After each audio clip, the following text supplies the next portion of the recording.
Greetings. Today I'm going to talk about delegating work as a leader. I can tell you the truth that even though I got good at delegating work, once I got into the flow of being a leader at a new place, one of the issues that I had early on was doing way too much and not really teaching people how to do the job. For instance, at the first job that I had where I was the person totally in charge, I think it was about 3.5 months before I actually decided I need to train someone else how to do some of this work. Because I walked into a situation where they had a brand new computer system. The guy who had been in charge decided he was going to leave after being there 30 years because he didn't want to learn a new computer system. And they had no one else who knew both how to use the computer system and how to do the work that needed to be done. So I basically spent 3.5 months first I learned it, and then I was doing the work. And I was working, my goodness, 14, 15 hours a day. And then one night, I'm driving back home, which was almost an hour away, and I said, you know what?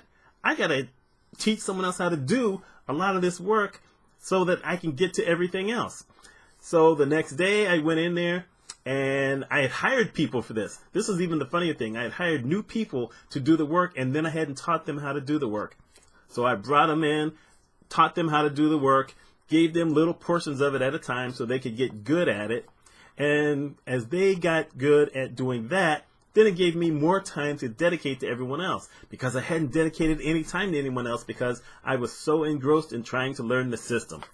Then years later, I'm at another facility that had a computer that was new, that no one knew how to work.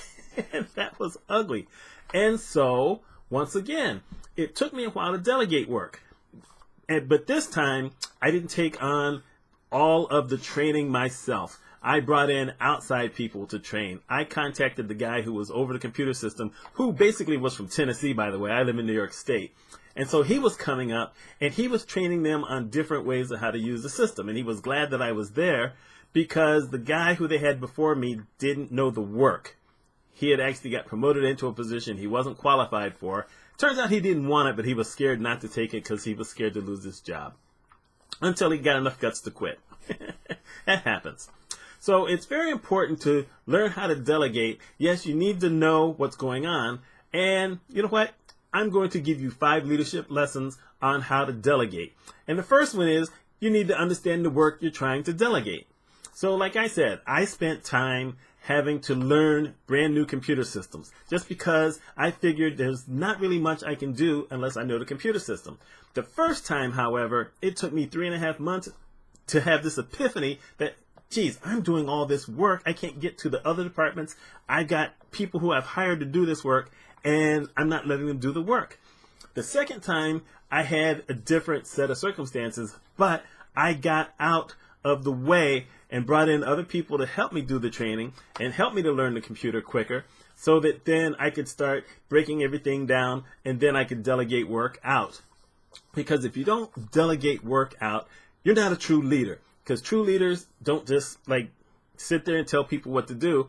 They have to study things. They have to come up with new ways. They have to stay innovative. They have to track progress. And if you're in a position like I was, you have to kind of go out and about and work with other people in your facility or your company or whatever, because no company has departments that are just them. They all have to interact with somebody. That's just how it works. So you need to really understand what it is that you're looking to delegate before you delegate. The second lesson you need to learn: you need to know the strengths and weaknesses of all the people you want to delegate things to. For instance, one of the problems you will find is that you might have one person who's just really good, and then you delegate everything to them. And you know what happens? They fall behind on their work. They know how to do it, but you're just always dumping everything on that person because you know you can trust them. Well, one of the things you need to do is you need to make sure that everyone is well trained, or as many people are as well trained as possible, so that you can spread it out. You're going to have some people who you're just going to have to sit back and say, you know what, I can't delegate any work to this person. That happens. That's not a failing. Truth of the matter is that being in a leadership position or striving to be the best isn't something that everyone wants to do. Some people want to come in, do their work, and go home. That's all they want.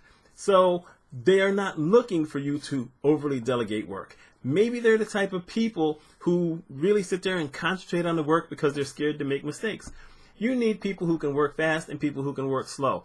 But it doesn't help you any if you're delegating a lot of work to someone who's slow, because that's not the purpose of delegating work. So knowing your people, the people who you are responsible for, helps you to make a better decision when it comes to delegation. Number 3, don't ever delegate work because you don't want to do it. Now, I know I said early on that after 3.5 months, I was doing this work and realized, oh my goodness, I got other things to do. I need to delegate it. But it wasn't because I didn't like doing the work, because truthfully, I really enjoyed kind of doing the work. I was there 14 or 15 hours a day, but I was actually enjoying myself. I was learning a lot about the computer system, but that wasn't efficient. That's not what my job was supposed to be. Most leaders aren't supposed to sit there doing the work. You're supposed to make sure that everyone else is doing the work, and sometimes delegate to different people if you need something to catch up, or you need more dedication to something. But that's not your job as a leader, to sit there doing all the work. Supervisors, maybe, but in general, that's not your job. So you can't always sit there doing all the work, but you can't just sit there and say, you know what, this is work I'm supposed to be doing. I don't feel like doing this today. Hey, come over here and do this work. You can't do that. I know there's a lot of people who do that. I got caught up in something like that a couple of times, but you know what? I actually realized that this was going to help me to be better later on. Not that I was thinking about being a consultant at that time, but I was already in a leadership position. I was helping everybody else anyway, and when I was given some of these other tasks to do, then I just learned how to do them, and I expanded on them. So that was a little different for me, but I would never do that to any of the employees that reported to me. Number 4, definitely delegate work when you're overwhelmed. If you're in a leadership position, you have to find ways to push some of the work, the sit-down work that you're doing, onto others so that you can take the time to actually see the work that people are doing, to actually go to other departments or have those people come to you. Sometimes you have meetings, and if you're falling behind on everything all the time, everyone falls behind. You just can't always keep up with everything. And that's what leaders are supposed to do. You're supposed to kind of delegate. Truth of the matter is, if your people are overworked and you're overworked, you're not doing something right. I hate to say that, and I'm talking about regular times. Right now, we're going through a very trying period of healthcare in this country. Yeah, I don't want to say the C word right now, but we're going through a tough time. So at least in hospitals, those folks are being stressed to the limit. But you don't have that in every single organization. A lot of organizations have sent people home so that they can work from home. That works out well. But if that's, one of those things you can't do, then you don't want to get yourself in a spot as a leader where you're doing all the work. That's just not how it works. Yes, you should be doing certain work that is your work as a leader, not the work everyone else is doing. Unless every once in a while you just want to do something to keep up with the skills, which is something I did from time to time. That's just what you want to do. You want to see what's going on so that then if you need to help change a process, then you can do that. Or if you just want to see if everyone is up to snuff, at least they know, hey, he knows what the job is, or she knows what the job is. So we need to keep going here, because if we don't know it and he comes in and tells us, then we look bad. That's how I saw things. And then here's the last one. Delegate work to everyone. Don't just always keep going on the same person. Now, I know I said earlier that you don't really want to be giving a lot of work to the slow person, but that doesn't mean you exclude them totally. Every once in a while, you need to give them something. It doesn't have to be a big project, but you need to give them something. Because say you have a department of 5 people and you're giving stuff to 4 of the people and you're not giving something to that one person ever. Well, those other 4 people are going to be mad, and that 5th person, for the most part, is going to feel isolated. They're going to feel like you don't think I can do anything. Now, you might get that one person who doesn't care, but you need to make them care. You really need to make sure that when you have a lot of people who are working under you who are doing pretty much the same job, that they all feel as though they're really contributing. And the only way you can do that is by delegating work.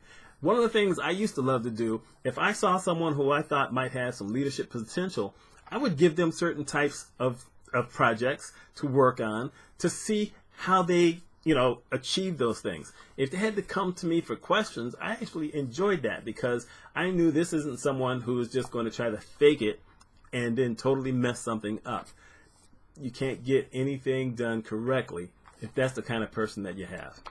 Anyway, those are my 5 tips. Let me know what you think about them. If you have any questions, go ahead and ask. My name is Mitch Mitchell, and if you like this kind of thing, subscribe, share it. A lot of people don't ask people to share, but I'm going to ask you to share. So thank you very much.